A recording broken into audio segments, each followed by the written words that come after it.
propose de changer de sujet, de séquence et de passer sur le sujet de la mobilité. On va accueillir donc Christophe Hurez de CEREMA, François Ringe de l'ODAB et puis Vanessa Brouillet de la communauté de communes des Portes du Haut-Doubs.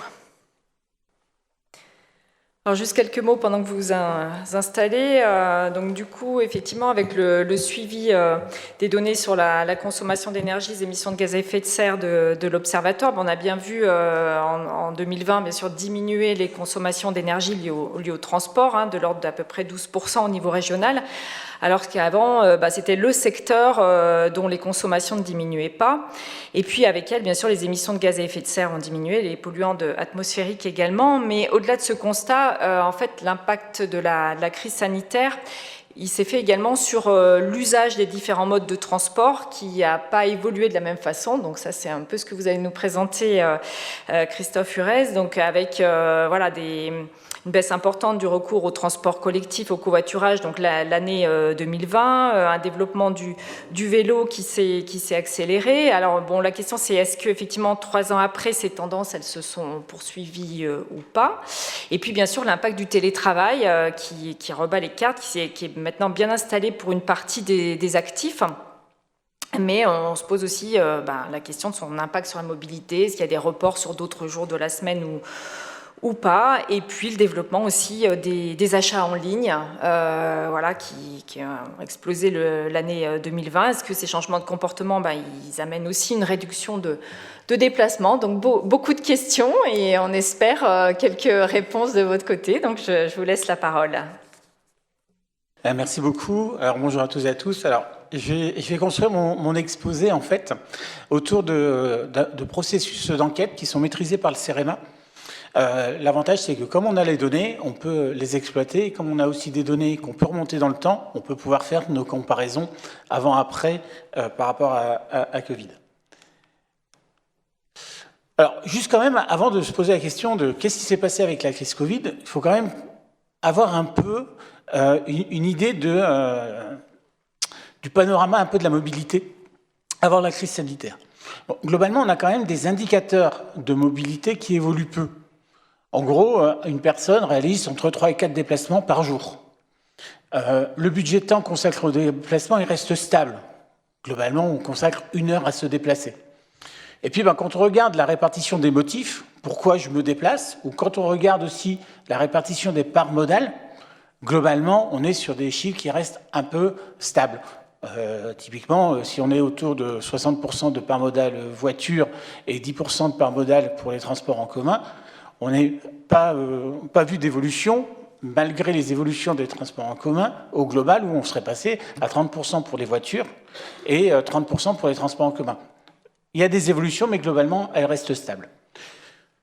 Cependant, on a quand même constaté un certain nombre de choses. C'est que la voiture est devenue un bien de la personne et plus un bien du ménage. Avant, il y avait une voiture par ménage. Maintenant, il y a quasiment une voiture par personne du ménage. Plus souvent, on est seul dans sa voiture. Ça, c'est l'effet. On a de plus en plus de voitures. Du coup, on est de plus en plus seul dans les voitures. Et les distances parcourues ont eu tendance à augmenter. Alors ça cadre un peu ce panorama un peu de la mobilité de manière très rapide. Et en fait, quand on cherche à savoir qu'est-ce qui impacte la mobilité, on a 2 grands types d'événements ou de crises qui peuvent impacter la mobilité.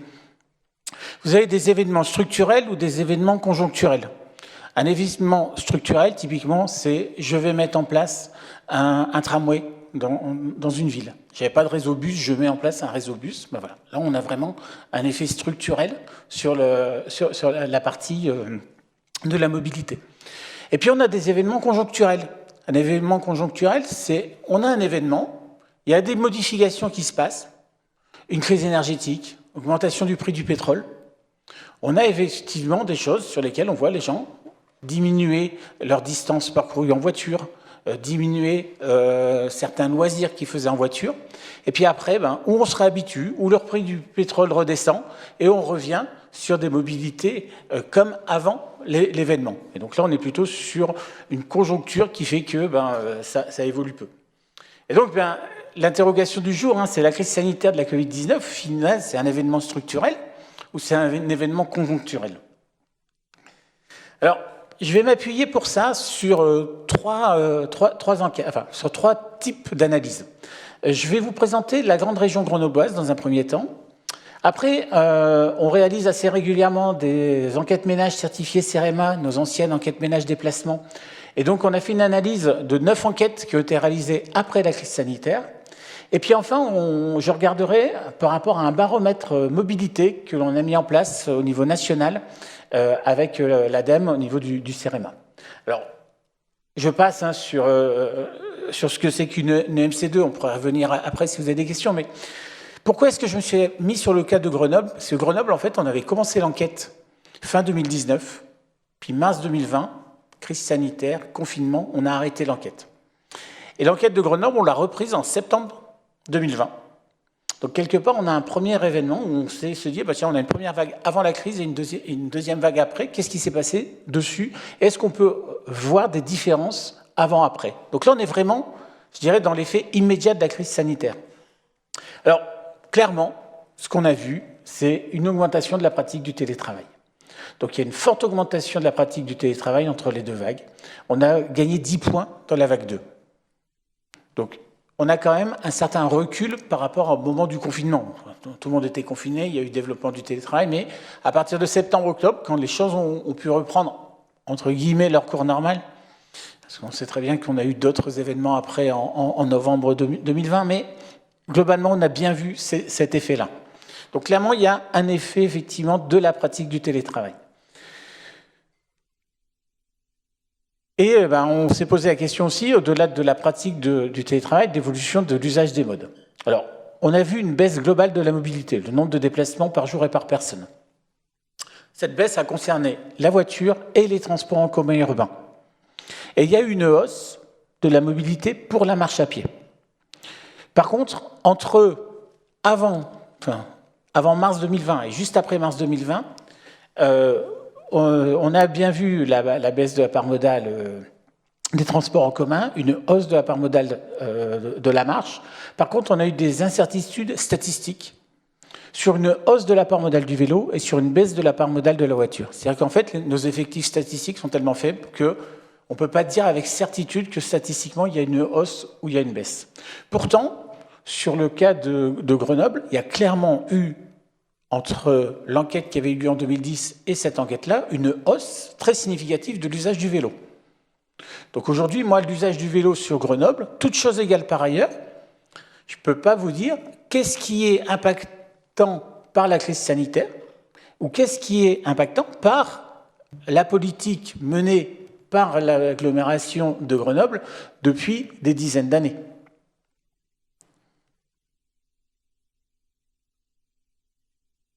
Alors, bon, le cas de Grenoble était un cas intéressant par rapport à sa proximité avec la crise. Par contre, on a essayé de se poser la question de savoir si, au final, est-ce que ça s'ancrait dans le temps des évolutions qu'on avait pu constater. Et puis, pouvoir avoir plus de monde enquêté nous permettrait de pouvoir regarder un peu mieux ce qui pouvait se passer. Alors, clairement, dans les enquêtes récentes, le télétravail, on voit bien que ça décolle et on le voit clairement d'un point de vue statistique. Alors, je vais m'arrêter un petit peu sur le télétravail pour voir un peu ce qu'on peut apprendre. Alors, on a 9 enquêtes récentes qui ont été réalisées entre 2021 et 2022. Alors, je rappelle juste nos analyses. Elles concernent la mobilité quotidienne, donc un jour moyen de semaine, hors vacances scolaires et hors week-end.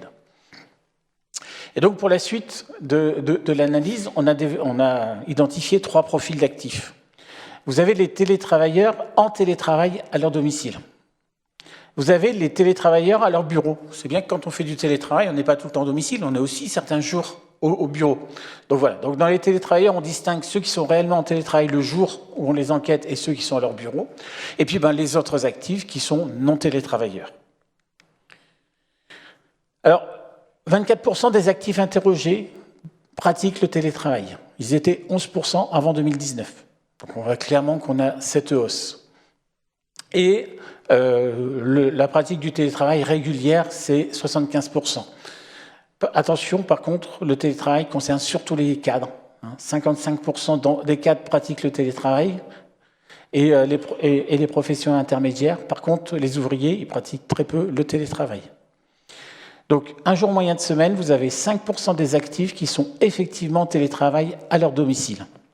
Bon, c'est quand même beaucoup plus qu'en 2019 où c'était 1%. Voilà. Aujourd'hui, globalement, vous avez 5% des actifs qui sont en télétravail chez eux. C'est ça que ça veut dire. Alors, en tant que tel, on se pose aussi la question de l'impact sur les distances parcourues, puisqu'on sait que le travail, c'est les déplacements les plus longs, et c'est les déplacements qu'on fait le plus souvent en voiture.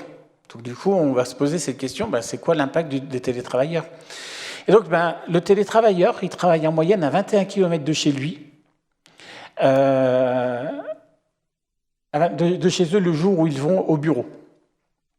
Et c'est 2 fois plus loin que les actifs qui ne télétravaillent pas. Donc, le fait d'habiter plus loin de son lieu de travail favoriserait le télétravail. C'était un peu ce qu'on avait déjà pressenti avant. Et donc, avant 2019, par contre, la distance entre le domicile et le lieu de travail des télétravailleurs, c'était de 29 km. Donc, on voit bien là, en fait, avant la crise sanitaire, ceux qui télétravaillaient, c'est ceux qui habitaient très loin de leur lieu de travail. Aujourd'hui, c'est toujours vrai, mais la distance s'est raccourcie. Alors, quand on est les télétravailleurs qui sont au domicile, ils ont une plus forte immobilité. Donc, le jour moyen, on a 6% des actifs qui sont immobiles et 28% pour les actifs en télétravail chez eux sont immobiles. C'est-à-dire que s'ils travaillent chez eux, ils ne font pas d'autres déplacements sur la journée.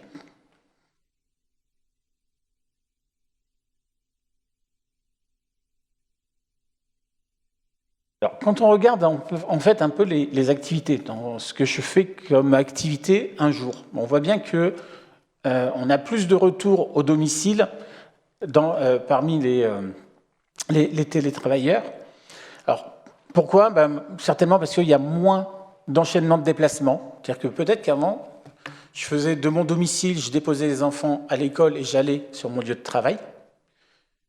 Et je revenais. Peut-être que là, je fais domicile, j'accompagne les enfants, je reviens à mon domicile. Une fois que je suis à mon domicile, tiens, je vais aller faire un petit achat pour moi manger le midi. Je pars, je fais l'achat, je reviens. Et donc, on fait peut-être une succession de petits déplacements qui fait qu'au final, on n'est pas sûr qu'on puisse dire qu'en nombre de déplacements, un télétravailleur, un jour moyen, fasse moins de déplacements. Et bien sûr, on a des activités différentes, on a plus d'achats, plus de loisirs, plus d'accompagnement. Typiquement, peut-être que le sport, quand je suis en télétravail, je peux me permettre, parce que je ne passe pas ce temps-là dans les transports pour aller au travail, d'aller faire du sport, et donc j'ai peut-être un peu plus de loisirs. Et automatiquement, on a une conséquence, c'est que les budgets temps et les budgets distance sont très différents. On a 2 fois moins de temps et 4 fois moins de kilomètres chez les télétravailleurs en télétravail que chez les autres. Et les télétravailleurs au bureau qui consacrent, sont les télétravailleurs au bureau qui consacrent le plus de temps et le plus de distance à se déplacer. Mais ça, c'est à mettre en lien avec ce que j'ai dit tout à l'heure. C'est-à-dire qu'en fait, dans la mesure où les télétravailleurs habitent plus loin de leur domicile que les non-télétravailleurs, automatiquement, ils passent plus de temps et plus de distance pour aller au travail. Et donc là, quand on regarde un peu ces histoires un peu de distance, on voit bien quand même qu'on a davantage de déplacements qui sont proches du domicile pour les travailleurs au domicile, 3,9, contre 13 km pour les travailleurs au bureau. Et donc on a aussi un usage moins important de la voiture et plus important de la marche pour les travailleurs au domicile, puisque ils n'ont pas à faire ces longues distances, donc ils utilisent un peu plus la marche.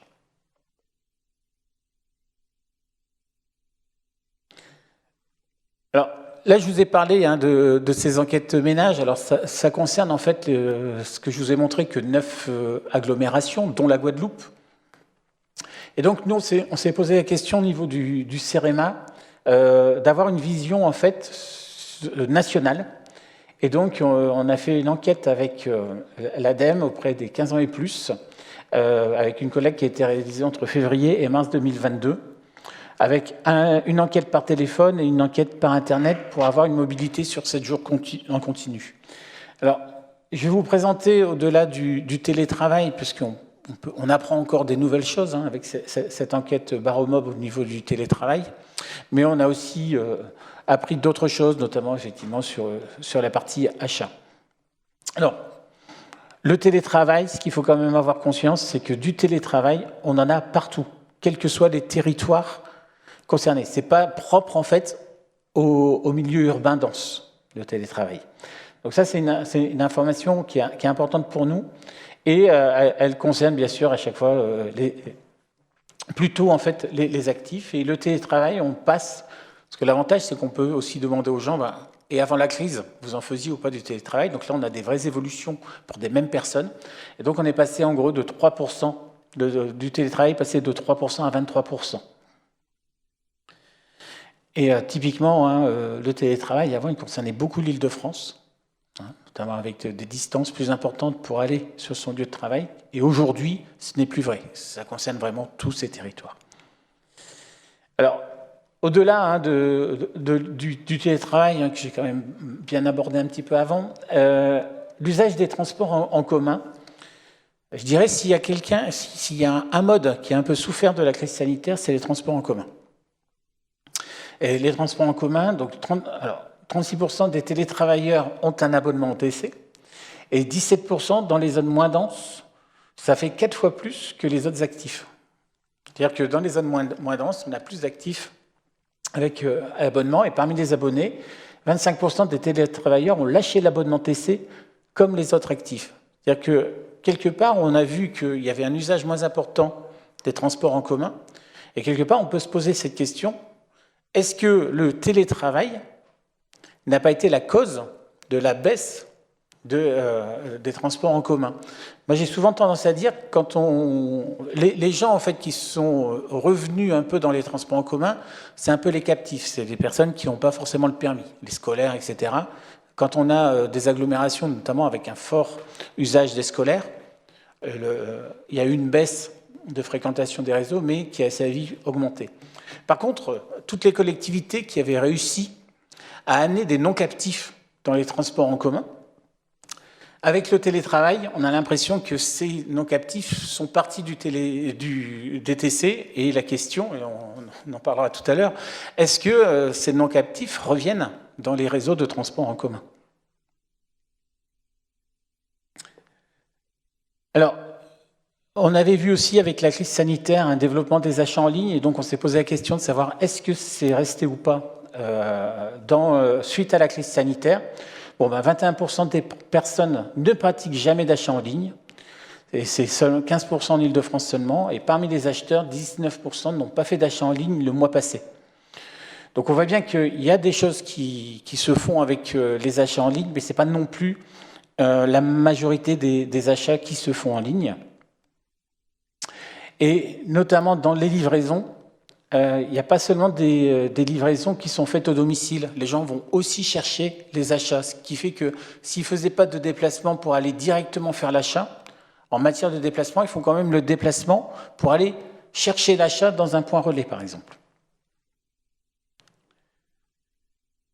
Et donc, la consommation, donc les personnes qui ont réalisé un achat en ligne le mois dernier, 38%, ça a été pour un achat alimentaire. C'est-à-dire que les achats alimentaires constituent aussi une partie des achats en ligne, même si ça concerne plutôt l'habillement. Je n'ai peut-être pas suffisamment insisté dessus sur la diapo avant, mais c'était plutôt la partie habillement. Et donc, dans nos intensités, donc, quand on regarde en fait les achats en ligne, ça ne semble pas limiter la mobilité pour achat sur une semaine en moyenne. C'est-à-dire que ce n'est pas parce qu'en fait, on fait des achats en ligne qu'on va faire moins d'achats au final, ou moins de déplacements d'achat en semaine. Donc on a fait des modélisations statistiques qui expliquent le nombre moyen d'achats déclarés, mais plutôt en avant des facteurs sociodémographiques liés aux pratiques de consommation en général, et c'est le revenu notamment. Donc, le fait de faire des achats, plus on a de revenus, plus on fait d'achats. Alors, pour terminer ma présentation, je vais faire un peu une synthèse. Alors, j'ai conscience, j'essaie de vous présenter beaucoup de chiffres issus de beaucoup d'enquêtes en très peu de temps, donc c'est très condensé. Globalement, quand même, qu'est-ce qu'on a observé? Un développement du télétravail évident. Il y a aussi eu, alors je ne l'ai pas présenté là parce que c'est aussi d'autres sources, mais un développement des visioconférences. 56% des sociétés utilisent ce type d'application en 2021 contre 27% en 2019. Donc au-delà des déplacements liés au télétravail, diminution notamment des déplacements domicile-travail par les télétravailleurs, il y a aussi pour les travailleurs des diminutions de déplacements pour les réunions avec le développement des visioconférences. Un développement du e-commerce, même si ce développement du e-commerce n'influe pas forcément sur une baisse globale de mobilité pour les déplacements liés aux achats. Et donc, on a aussi un usage différencié des modes de transport. On a eu une baisse qui a concerné la voiture et les transports en commun urbains, et une hausse qui semble plutôt concerner la marche, voire le vélo. Alors, là, pourquoi est-ce que je suis un peu prudent quand je dis qu'il semble plutôt concerné ? C'est ce que je vous disais tout à l'heure. Aujourd'hui, je suis incapable de vous dire toutes choses égales par ailleurs. Qu'est-ce qui est impactant ? Qu'est-ce qu'on peut mettre sur la cause de la crise sanitaire ou qu'est-ce qu'on peut mettre sur la cause de ce qui a été fait, toutes les politiques menées ? Et quelque part, on peut penser effectivement qu'il y a eu un effet catalyseur de la crise sanitaire. Mais dans quelle mesure on peut dire c'est 50% lié à la crise sanitaire ou c'est que 10%? J'avoue que je ne pourrais pas vous donner la réponse. Et puis, on a observé la recherche d'un environnement moins urbain pour habiter. Donc ça, c'est ce qu'on a constaté au moment de la crise sanitaire. La question qu'on se pose après, c'est qu'est-ce qui a perduré ? Le télétravail, qui s'est clairement installé dans les habitudes, l'essor du vélo dans certaines villes, donc ça, on le voit clairement dans nos chiffres, et on a quand même des tendances qui restent à confirmer. C'est-à-dire que le retour vers les transports en commun, donc on voit un retour vers les transports en commun, mais on a quand même l'impression que la croissance a été stoppée. C'est-à-dire qu'on avait une forte croissance, ça s'est arrêté, et là on est peut-être revenu au niveau de 2020, mais on n'a pas réaugmenté comme on le faisait par avant. Ce développement du e-commerce, dont on ne sait pas encore bien préciser son impact sur la mobilité globale. Puis la mobilité résidentielle qui reste quand même à confirmer, parce qu'on pense effectivement qu'il peut y avoir des mouvements. Mais globalement, quand on regarde pour l'instant les données INSEE sur les taux de déménagement, on n'a pas vu une explosion des taux de déménagement dans ces dernières années. Donc voilà, est-ce que ça va être une réalité ou pas ? Il est encore trop tôt d'un point de vue statistique pour donner toutes ces informations-là. Je pense notamment à les données INSEE, il faut attendre les données qui sortiront 2025 pour pas qu'on ait de chevauchement dans les données du recensement. Je rappelle, le recensement, c'est 5 années glissantes.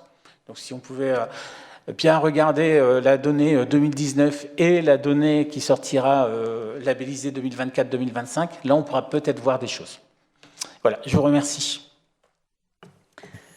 Merci beaucoup pour tous ces éléments. Alors, est-ce qu'il y a déjà des questions, peut-être précision, compréhension, ou des choses qui vous interpellent sur lesquelles vous voudriez revenir avant qu'on passe à des retours plus terrain ou... Non, tout a été clair. Il y a eu beaucoup de chiffres, beaucoup de résultats d'amener. Peut-être juste, moi, j'aurais une petite question par rapport au transport en commun, où effectivement, on a vu une baisse. Alors, il y a le télétravail, on se questionne, est-ce que c'est un effet du télétravail ? Est-ce que aussi l'augmentation de l'usage du vélo, est-ce que ça peut avoir un impact aussi ? Est-ce que les gens, ils seraient passés pour une certaine part au vélo et puis ils ne reviendraient plus au transport en commun ? Est-ce que ça pourrait jouer aussi ? Tout pourrait jouer, effectivement. On pourrait effectivement à la fois avoir... Alors, dans la baisse du transport en commun, vous avez ceux qui avant, effectivement, avec le télétravail, moi j'avais mon abonnement au télétravail. Maintenant que j'y vais plus que 3 jours par semaine, c'est peut-être plus rentable d'avoir l'abonnement au transport en commun. Donc j'ai abandonné les transports en commun. Ça peut être une explication. Vous avez effectivement ceux qui sont changés de mode pour aller notamment vers le vélo aussi.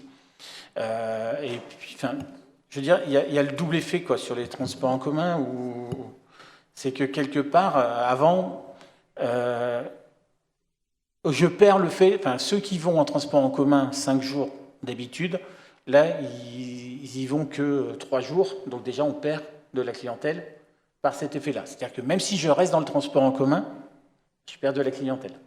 Vous avez ceux qui, avant, effectivement, ça valait le coup de prendre 5 jours de transport en commun. Maintenant que je le prends 3 jours, ça vaut plus le coup, donc je change de mode. Et effectivement, dans les changements de mode, vous en avez ceux qui sont repartis vers la voiture, et vous avez ceux aussi qui sont partis vers le vélo. Et aussi, dans ce sens-là, se dire, le vélo, c'était peut-être trop compliqué de le faire 5 jours par semaine, que maintenant que je peux le faire 3 jours, je peux le faire. Par contre, aujourd'hui, je n'ai pas, à ma connaissance, de manière précise, de quoi vous dire, ceux qui sont passés, qui ont quitté les TC, voilà ce vers quoi ils sont allés, ou ceux qui sont aujourd'hui sur le vélo, voilà ce qu'ils utilisaient clairement avant. Ça, on n'a pas ce recul parce qu'il faudrait qu'on ait plutôt des panels ou des cohortes pour pouvoir savoir, et vous faisiez quoi avant exactement.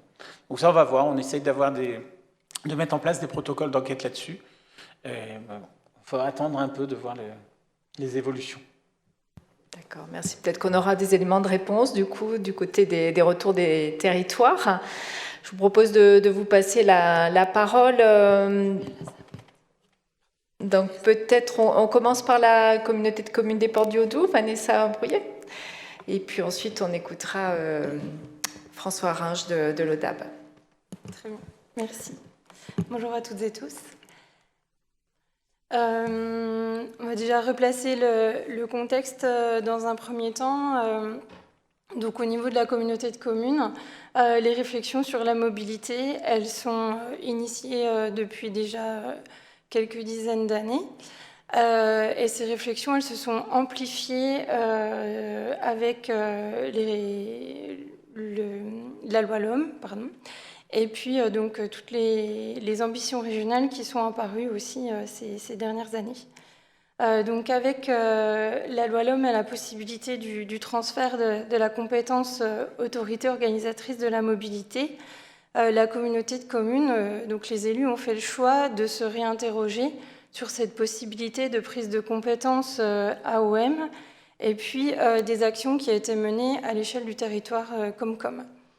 Donc, ce qui a pu être identifié, c'est que les ambitions que les élus se fixaient à l'échelle du territoire se recoupaient avec l'ambition régionale sur le fait d'avoir une mobilité pour tous au bon endroit et au bon moment, pour pouvoir garantir un déplacement possible dans les déplacements du quotidien, mais aussi tous les déplacements annexes.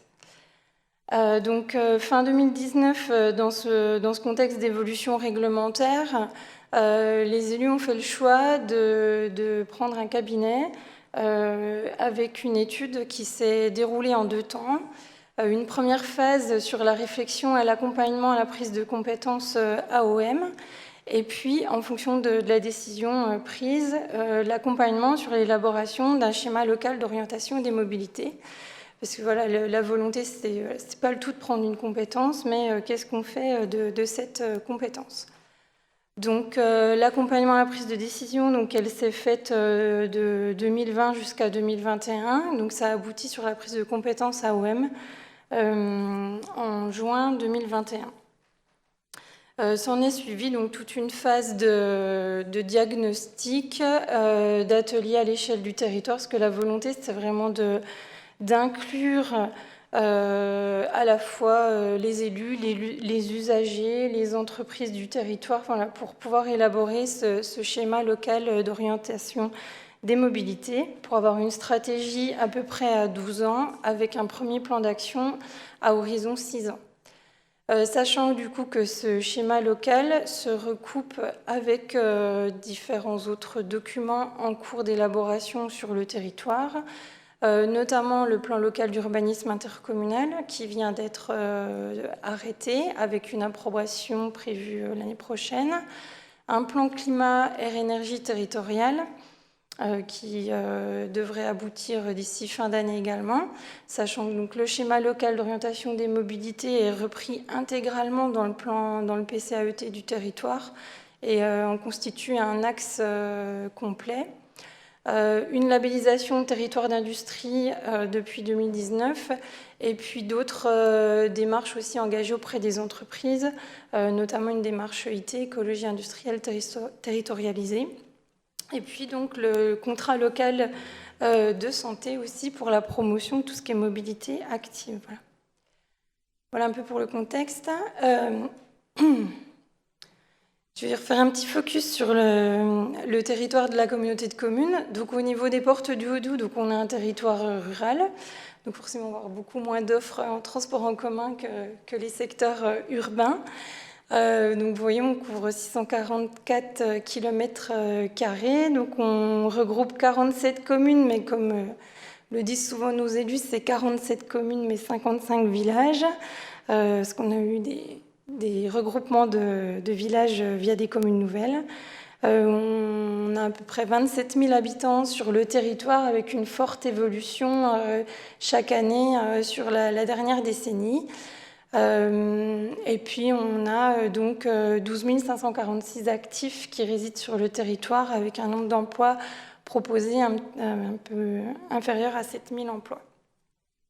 Au niveau de l'armature du territoire, on a peut-être une petite spécificité, c'est qu'on a une ville-centre, Val-d'Aon, qui regroupe 5600 habitants, et on a tout un maillage territorial qui s'organise autour de cette ville-centre, avec donc des bourgs-centres et des bourgs-relais, qui comptent donc soit entre 1000 et 2000 habitants sur chaque bourg, donc que sont Orchamps-Veynes, Vercelles, Pierrefontaine, Bouclan, ou encore Étalans, les Premiers Sapins et Avoudrey. Donc après, la répartition dans cette armature dépend du niveau de service proposé sur chaque commune. Voilà. Et ce maillage est réparti de manière assez homogène sur l'ensemble du territoire intercommunal. En termes de transport, donc on a la ligne des horlogers, donc qui rejoint Besançon à Chaux-de-Fonds, qui traverse le territoire avec 3 gares sur Étalans, Val-d'Aon, Avoudrey et un arrêt complémentaire sur la commune de Val-d'Aon au niveau du camp militaire. On a une ligne de bus Mobigo, donc qui emprunte la RN 57 avec 2 arrêts sur Étalans et les Premiers Sapins. Et puis on a tout un programme aussi de covoiturage avec déjà 4 aires structurantes à l'échelle du territoire interco, donc qui se situent principalement le long des grands axes RN 57 et la RD 461, donc route des microtechniques. Voilà. Et puis en termes de transport, on a aussi tout un maillage au niveau du ramassage scolaire avec 48 circuits et quelques aménagements cyclables, mais principalement à l'intérieur des communes. On n'a pas de maillage intercommunal pour l'instant. Voilà.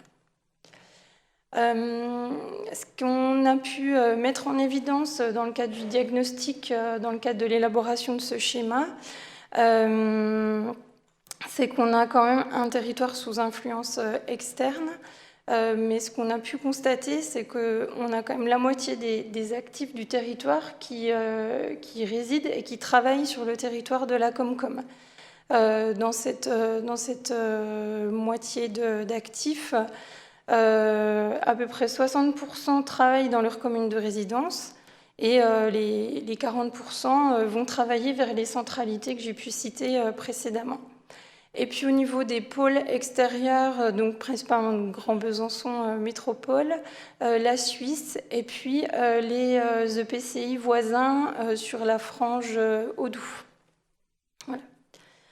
Même si on a beaucoup de personnes qui résident et qui travaillent dans la même commune ou qui se déplacent vers des points de centralité avec des distances à parcourir qui sont assez faibles, on a quand même un fort taux d'utilisation de la voiture et avec on a 72% des ménages sur le territoire Comcom qui ont 2 voitures et qui l'utilisent très fréquemment et pour des très petites distances.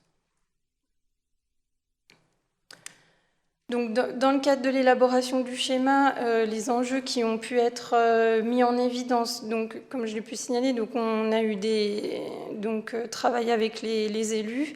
Il y a eu des gros temps de réflexion aussi à l'échelle de mini-bassins de mobilité qui ont été identifiés à l'échelle du territoire, principalement autour des bourgs et de la ville-centre. Des temps d'atelier aussi avec, sur les thématiques sur le volet social, avec les entreprises, des réflexions sur le tourisme aussi, voilà, quelles modalités sont utilisées par les tourismes pour se déplacer, pour venir sur le territoire. Donc tous ces temps de réflexion ont pu aboutir sur les enjeux là, qui ont pu être identifiés. Donc l'accès à l'emploi et le recrutement. Donc là, principalement, les entreprises du territoire nous font fréquemment remonter les problématiques de recrutement, notamment en lien avec la proximité de la Suisse, qui a une très forte attractivité des personnes qui résident sur notre territoire. L'accès aux services de l'ensemble des personnes. Donc tout à l'heure, j'ai mentionné qu'on avait quand même des solutions alternatives à la voiture, mais ces solutions ne sont pas réparties de manière homogène sur l'ensemble du territoire. On a quand même toute une moitié plutôt nord-est du territoire qui est très mal desservie par ces solutions alternatives.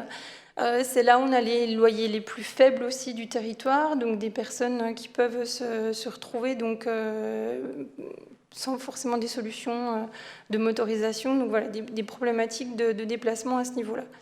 Donc l'accès aux services qui sont basés principalement sur les villes-centres et les bourgs relais. Le maintien et la redynamisation du tissu économique local. Donc on a une forte dynamique de développement au niveau de notre tissu économique. Donc voilà, comment accompagner, maintenir cette dynamique, les accompagner dans la poursuite de leur développement. L'inclusion sociale, notamment ce que je viens de vous préciser. La diminution de l'empreinte écologique et énergétique, parce que voilà, l'utilisation de la voiture a un impact à ce niveau-là, et ça rejoint aussi les objectifs qui sont fixés dans le cadre du PCAET sur la réduction des gaz à effet de serre sur le territoire. Et puis les synergies et enrichissements avec toutes les autres démarches qui sont en cours sur le territoire, donc plan local d'urbanisme, le PCAET, le contrat local de santé, territoire d'industrie, voilà, principalement à ce niveau-là. Donc tous ces enjeux ont permis d'aboutir sur une stratégie qui a été organisée en 5 axes et qui découle sur donc un plan d'action à horizon 6 ans avec une dizaine d'actions structurantes. Le premier axe, c'est rendre plus visibles les offres existantes et en développer l'usage. Donc ça fait écho aussi aux enquêtes territoires qui ont pu avoir lieu dans le cadre du diagnostic, où on s'est rendu compte que les personnes qui résident sur le territoire ont une grande méconnaissance des offres existantes en alternative à la voiture. Donc dans cet axe, on va avoir la création d'un répertoire mobilité, la mise en place d'un réseau d'ambassadeurs auprès des entreprises principalement, la création d'événements. Là, par exemple, on peut tout de suite penser au relais à la participation du challenge mobilité organisé à l'échelle régionale. Et puis l'accompagnement des entreprises sur l'élaboration de plans de mobilité dans des démarches volontaires. Sur ce volet-là, on est de plus en plus sollicité aussi de la part des entreprises du territoire qui intègrent dans leur démarche RSE toutes ces politiques mobilité de leurs salariés. Donc même si elles ne sont pas sur des démarches contraintes et réglementaires, elles le font du coup de manière volontaire. Voilà. Principalement donc, les plus gros employeurs du territoire comme le camp militaire et l'entreprise SIS spécialiste de la maroquinerie. Le deuxième axe, c'est favoriser l'intermodalité, donc avec la coordination des services existants, donc, notamment lignes ferroviaires et lignes de bus, faire évoluer, engager des réflexions sur l'évolution de cette offre et le développement de pôles multimodaux, notamment celui qui a été fléché en priorité, c'est le rond-point de la Croix-de-Pierre à Étalans, où on a un arrêt bus avec la ligne Mobigo régionale. On a du covoiturage organisé pour l'instant de manière non structurée, on va dire, voilà, avec différents usages aussi annexes du fait de la circulation assez élevée au niveau de ce rond-point. Le renforcement de l'offre de transport collectif, donc là l'évolution de l'offre donc routière, ferroviaire, mais aussi tout ce qui est transport à la demande, avec des réflexions sur l'évolution de notre système de transport à la demande qui est plutôt pour l'instant axé sur un volet social. Un test sur les prochaines années d'un service de rabattement, donc pour mettre en place un système de ramassage sous format transport à la demande pour ramener les personnes vers les aires de covoiturage ou les points multimodaux, les gares, la ligne de bus, enfin voilà ces arrêts.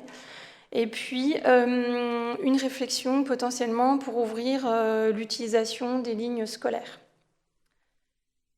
Un quatrième axe sur la diversification des usages de l'automobile. Donc là, principalement, on va avoir des actions sur le covoiturage. Donc le covoiturage pour les personnes qui travaillent dans les entreprises de notre territoire, qui se déplacent à l'extérieur, côté France ou côté Suisse. Voilà. Des réflexions sur l'autopartage, la coordination avec les acteurs sociaux. On a certaines associations qui sont spécialisées dans l'insertion, qui développent des systèmes de mise à disposition de véhicules, voire même pousser la réflexion jusqu'à la création d'un garage solidaire, c'est ce qui avait été identifié.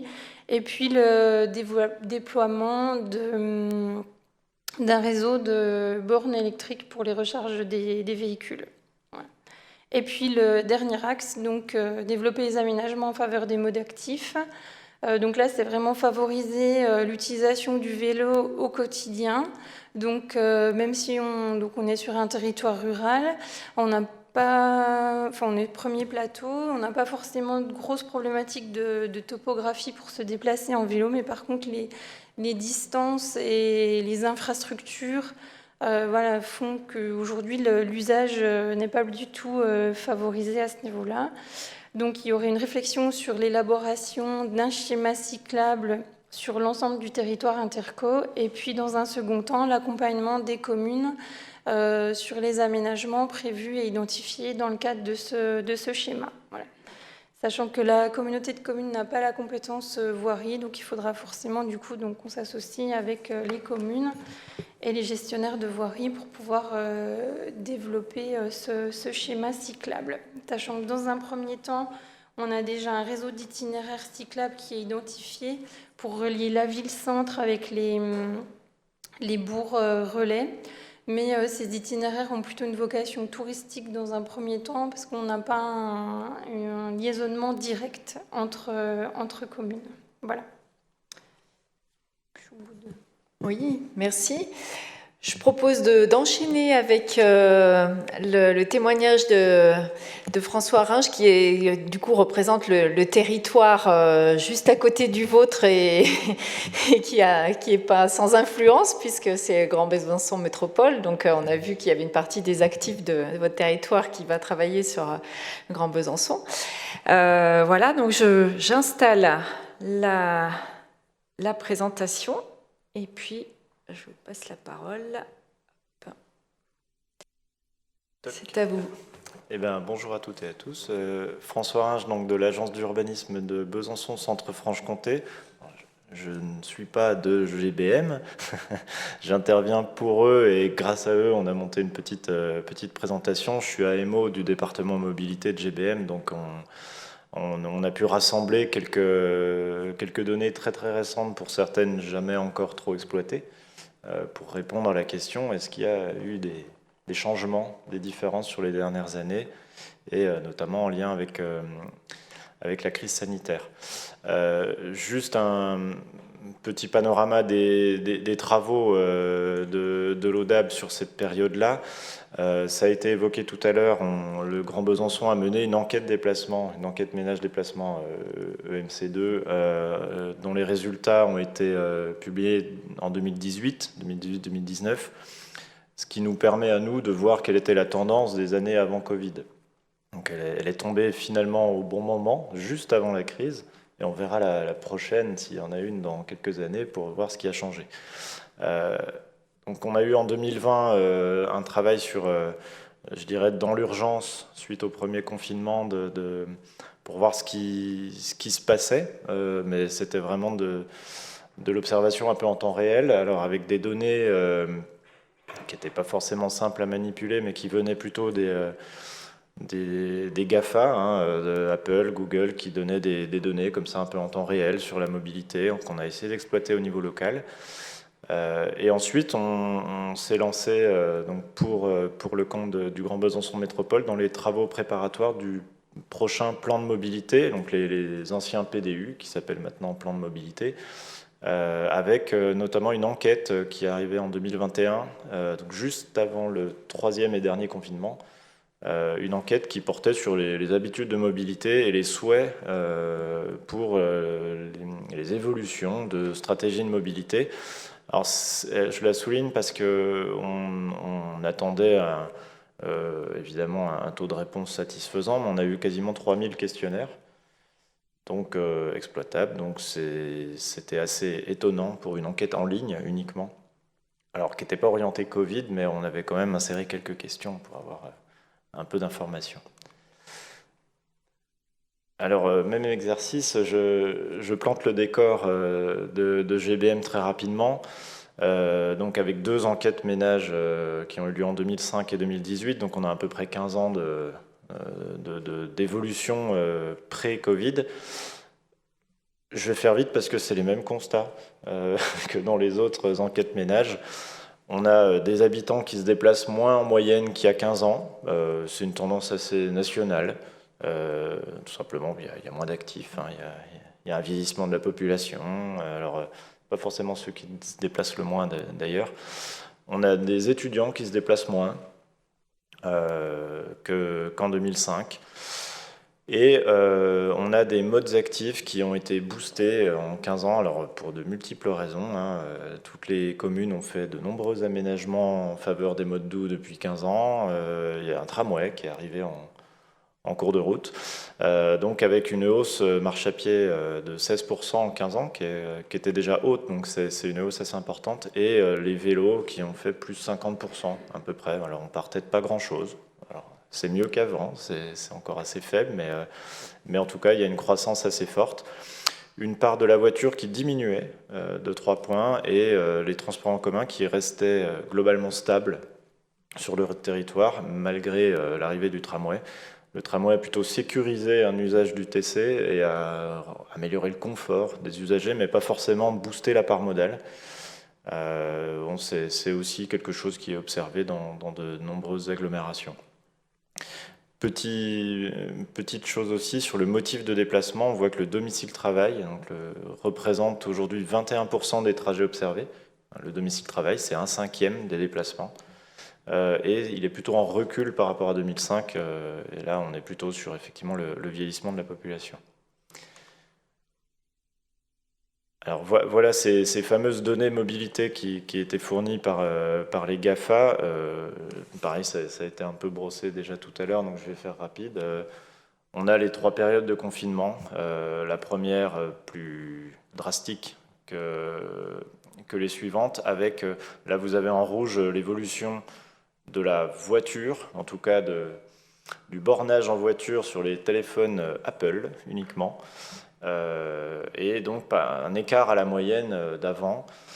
Et vous avez comme ça par mois et par jour même on l'a l'évolution. Alors j'ai retraité jusqu'à 2022, on s'était arrêté en 2020 à l'époque, mais pour voir un peu de cette tendance, alors on a une évolution un peu globale de la voiture quand même, juste après le premier confinement. Et en vert, vous avez plutôt la marche à pied. Donc vous avez aussi une évolution de la marche à pied.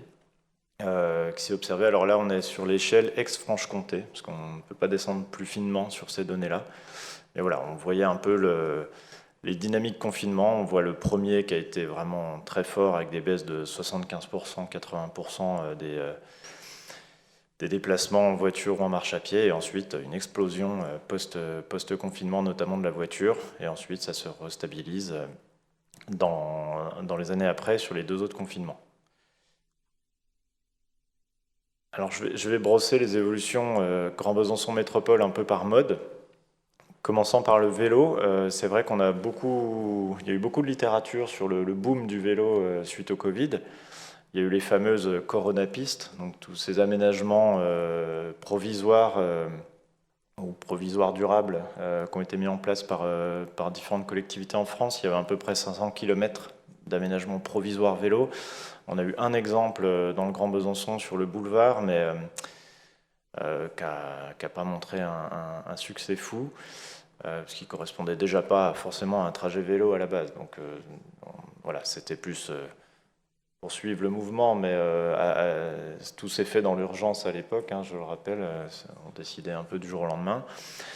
Ici, vous avez l'évolution des comptages vélos donc par semaine sur un aménagement qui est en site propre, donc l'avenue Léo Lagrange.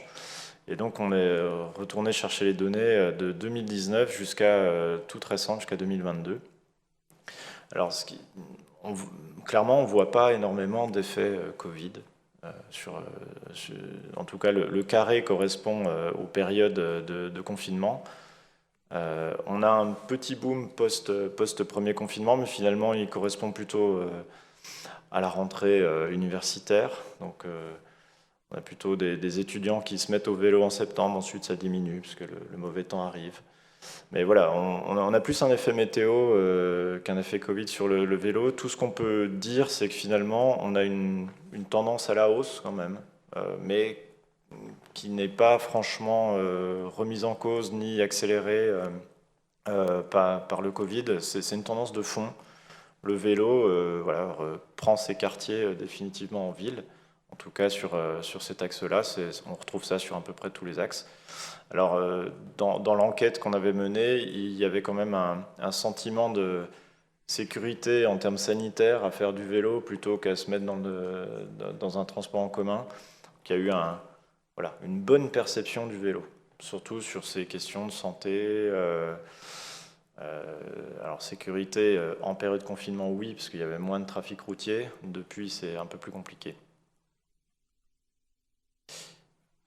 Alors côté TC, là, je vous ai mis une photo de la Corona piste, alors qui en plus était un couloir bus, donc qui restait désespérément vide de vélos pendant cette expérimentation. Côté TC, c'est un peu différent parce que les phases de confinement ont mis à l'arrêt totalement le réseau de transport en commun. On a eu quasiment 100% d'arrêt, à peu près 90%, parce qu'on a laissé quand même quelques dessertes un peu stratégiques. Alors le choix de GBM a été de remettre à 100% l'offre sitôt le confinement terminé. Ce n'est pas un choix qui a été fait partout. Il y a beaucoup de collectivités qui ont remis progressivement l'offre. Je dirais aussi pour une question d'économie, hein, parce que quand vous avez personne et un réseau à 100%, ça pèse un peu sur le fonctionnement. Alors, 3 raisons pour lesquelles GBM a fait ce choix. La première, pour rester un réseau attractif, ils ont estimé qu'il n'y avait pas de raison à pénaliser des gens justement les personnes contraintes de prendre les TC, donc les personnes non motorisées de manière individuelle, les scolaires, les étudiants. Donc voilà, l'idée est d'afficher un réseau qui ne baissait pas en performance dès la sortie du confinement. Directement relié, c'était aussi pour permettre aux nouveaux arrivants de prendre directement de bonnes habitudes. D'avoir un réseau à 100% fonctionnel à la rentrée de septembre 2020, c'était vraiment très important pour tous les étudiants qui arrivaient sur l'agglomération. Et voilà, qui puissent prendre directement les TC, les abonnements. Si vous avez un réseau dégradé, peut-être qu'on fait différemment, peut-être qu'on ne prend pas tout de suite l'abonnement, etc. Et dans la logique de se dire que les abonnés que le réseau a perdus, les fameux 1/4 d'abonnés qui sont partis, GBM se disait que ceux-là, on ne les reverrait pas forcément, donc il fallait, voilà, pas forcément recompter dessus, mais plutôt reconquérir des personnes qui ne l'utilisaient pas avant. Et notamment, voilà, les étudiants pour Besançon, qui est une ville universitaire, sont un public captif très important. Et une troisième raison qui était un peu moins évidente, mais voilà, l'objectif aussi en lien avec le délégataire, c'était de maintenir l'activité des personnels de conduite. Vous avez eu beaucoup de chômage partiel, beaucoup d'activités partielles dans les personnels de conduite qui a mené à pas mal d'absentéisme après coup, pas mal de démissions, pas mal de changements de vie, de choix de vie. maintenir l'activité a permis de maintenir les personnels en activité. Et du coup, il y a un absentéisme et surtout une baisse du nombre de chauffeurs qui est problématique dans beaucoup de collectivités, parce qu'il y a une pénurie, clairement, de chauffeurs, qui se retrouvent beaucoup moins à l'échelle GBM. Voilà, donc ça a été un choix budgétairement assez lourd, mais qui a permis aujourd'hui, à la rentrée 2023, à être à moins 0,14% de voyageurs par rapport à la situation pré-Covid. Donc on est globalement à la situation ante-Covid qui est retrouvée 3 ans après, ce qui n'est pas tout à fait le cas dans la moyenne des collectivités. On est plutôt à moins de 10%, moins 20% de voyageurs. Donc voilà, plutôt un succès sur ce choix-là. Alors pour continuer avec le covoiturage, nous on avait comme remontée que c'était le mode de mobilité, ça reste de la voiture, mais en tout cas le mode d'organisation le plus touché par la crise sanitaire. Il y avait énormément de messages et d'injonctions publiques à limiter les contacts proches, et donc finalement la première victime, ça a été le covoiturage, alors qu'était en plein boom juste avant. On a tous lancé des schémas de covoiturage et on a essayé de développer ça. Bon, le Covid a vraiment marqué un coup d'arrêt sur cette mobilité-là. On n'a pas de données quantitatives à l'échelle locale. Les opérateurs fournissent pas grand-chose. Le registre des preuves nationales était quand même un peu difficile à exploiter pour le moment. Par contre, voilà, les effets post-Covid sont assez difficiles parce qu'on a la crise énergétique qui est arrivée juste après. On a juste quelques données un peu qualitatives. On sait que pour les longues distances, le covoiturage a pris un peu du plomb dans l'aile avec la hausse des coûts du carburant, parce qu'on se retrouve vraiment à redevenir en concurrence avec le train. Parce que le coût du carburant est répercuté dans le coût du trajet. Sur Blablacar, vous avez des hausses de 30-40%. Donc face au train, ce n'est plus aussi compétitif. Et pour les courtes distances, c'est, comme vous l'avez dit, là, vraiment un manque d'animation dans les entreprises qui pèse, plus qu'une crainte de la pratique pour des raisons sanitaires. En tout cas, c'est le seul sujet, le covoiturage, où le Covid a été cité dans l'enquête mobilité comme étant un frein. Tous les autres modes, on a eu zéro évocation du Covid, alors qu'on était moins de 6 mois après. Pour finir, voilà, j'ai la même conclusion que tout à l'heure. Le monde d'après ressemble globalement au monde d'avant. Désolé. Si vous attendiez des choses, il n'y en a pas tellement. Par contre, on a certaines tendances qui se confirment, voire qui s'accélèrent un peu. Et donc il faut s'en réjouir. On a un engouement pour les modes actifs qui ne semble pas s'arrêter. En négatif, on a une périurbanisation sans exode urbain pour autant. Effectivement, on a des chiffres qui correspondent à du fil de l'eau, de la tendance. C'est-à-dire la périurbanisation continue. On ne s'est pas arrêté, on n'a pas accéléré, ça continue. Et on a effectivement ce sujet nouveau, le télétravail, qui est complexe à analyser, on n'a pas énormément de chiffres. Alors les enquêtes CEREMA vont peut-être nous aider en la matière pour cerner un peu mieux le sujet. Tout ce qu'on sait vis-à-vis de l'enquête qu'on a menée, c'est qu'on a quand même 13% des répondants qui pensaient à un déménagement pour mieux intégrer le télétravail à leur vie. Donc avoir un logement un peu plus grand, une pièce en plus, notamment. Et 20% des gens qui réfléchissaient justement à des capacités soit d'organisation du logement un peu différentes pour créer un bureau, soit une extension du logement. Et donc c'est des choses qu'il faudra prendre en compte, y compris dans les règlements d'urbanisme, tout simplement, pour libérer un peu les possibilités d'extension des logements qui sont généralement c'est limité en ville. Voilà, et pour finir, les préoccupations Covid ont laissé leur place plutôt aux préoccupations climatiques dans les enquêtes. Nous, c'est ce qu'on voit aussi dans les pratiques. Et là, la collectivité a un rôle dans le futur plan de mobilité pour réaménager les principales voies en faveur des modes alternatifs. Donc il va y avoir un gros travail à faire là-dessus. Plus de modes doux égale plus de place à laisser aux modes doux. Une forte accélération des aménagements cyclables qui est énormément demandée. Là, le GBM a fait un gros effort, parce que le budget cyclable a été multiplié par 3 en 3 ans. Le développement de l'intermodalité, retravailler sur les gares et le réseau ferré, c'est une des principales demandes du terrain, et notamment la connaissance des offres de trains et les gares des communes. Et comme ça a été dit aussi, l'articulation avec les autres documents, le SCOT, le PLH, le PLUI, qui est assez essentiel pour organiser toute cette mobilité du monde d'après. Voilà ce que je pouvais vous dire aujourd'hui.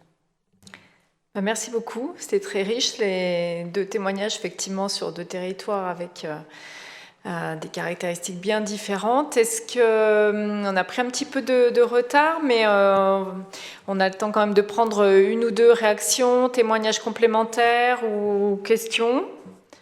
Est-ce que dans la salle, oui?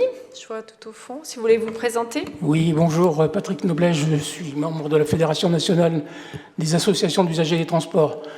J'ai des questions très courtes pour les 3 intervenants. Pour le CEREMA, est-ce que dans vos études, vous avez intégré la variation de l'offre pour tous les modes? On sait par exemple qu'en matière de location de vélos, ça a énormément augmenté.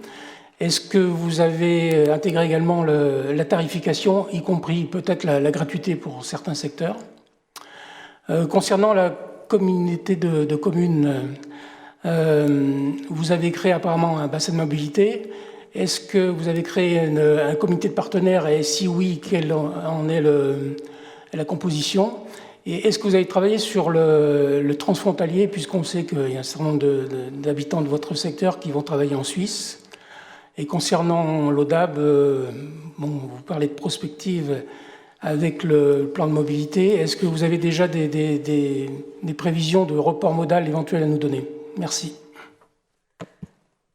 Alors, beaucoup de questions. Peut-être déjà l'intégration de la variation de l'offre et de la tarification. Alors, nos enquêtes, c'est des enquêtes d'usage. C'est-à-dire qu'on demande aux personnes, vous faites quoi comme pratique de déplacement, et c'est ce qu'on représente. Dans nos analyses, en fait, on ne va pas regarder, notamment dans le cadre du Baromob, savoir si les gens appartiennent à un réseau dont ils ont une évolution ou s'il est gratuit ou pas. Parce qu'en fait, on n'aurait pas assez de représentativité pour pouvoir avoir ce type d'infos. Donc du coup, nous, non. Nous, on reste sur des choses générales. C'est est-ce que vous utilisez ou pas, est-ce que vous diminuez ou pas l'usage. Mais on n'a pas cherché des facteurs forcément explicatifs à ces usages-là, parce qu'on est sur du national, c'est pas assez précis en fait en termes d'échantillonnage pour pouvoir répondre à ce type de questions. Et ça, c'est plutôt dans des enquêtes locales où on peut être amené à le regarder, parce que là, on sait s'il y a eu une évolution d'offre ou pas. Entre 2 années, on sait s'il y a eu des évolutions sur la tarification ou pas. Enfin, typiquement, je pense à la gratuité. On a des exemples sur le Dunkerquois, où on a nos EMC2 sur Dunkerque, et on sait très bien que, voilà, entre l'enquête qui a été faite il y a 10 ans et celle qui est faite aujourd'hui, on a l'effet potentiellement, alors d'où l'effet sur Dunkerque d'ailleurs, gratuité et offre qui peut être mise en place. Mais nous, on ne l'a pas directement dans nos analyses, désolé. Pour la communauté de communes des Portes du Haut-Doubs, donc peut-être une question, là, je retranscris là. Est-ce qu'il y a eu une communauté de partenaires mise en place? C'est la première question. Alors le comité le bassin de mobilité, donc on est intégré avec d'autres communautés de communes. On est dans le bassin de mobilité autour du Grand Besançon Métropole, du coup. Et donc le choix a été fait que chaque EPCI ou structure pays ait son propre comité des partenaires. Donc à notre niveau, il a été créé en même temps que l'approbation du schéma local au mois de décembre l'année dernière. Et pour l'instant, il n'a pas encore été réuni. Là, il devrait l'être d'ici fin 2023. Voilà. Et puis sur les réflexions en transfrontalier, donc on fait partie du dispositif covoiturage à l'échelle de l'arc jurassien, où on a beaucoup d'actions de promotion qui sont menées pour les personnes qui travaillent en Suisse et qui résident sur nos territoires pour faire la promotion de l'utilisation du covoiturage. Voilà, avec de l'animation en entreprise côté suisse. Puis une dernière question pour le DAB. Alors, sur l'évolution des parts modales du futur plan de mobilité, donc le scénario a été choisi par les élus en conseil communautaire il y a déjà quelques mois. On est assez contraint sur l'évolution de ces parts modales par les dernières lois, parce que, pour citer un exemple sur le vélo, la loi climat et résilience impose une part modale de 12% du vélo à horizon 2024. On va être un peu juste.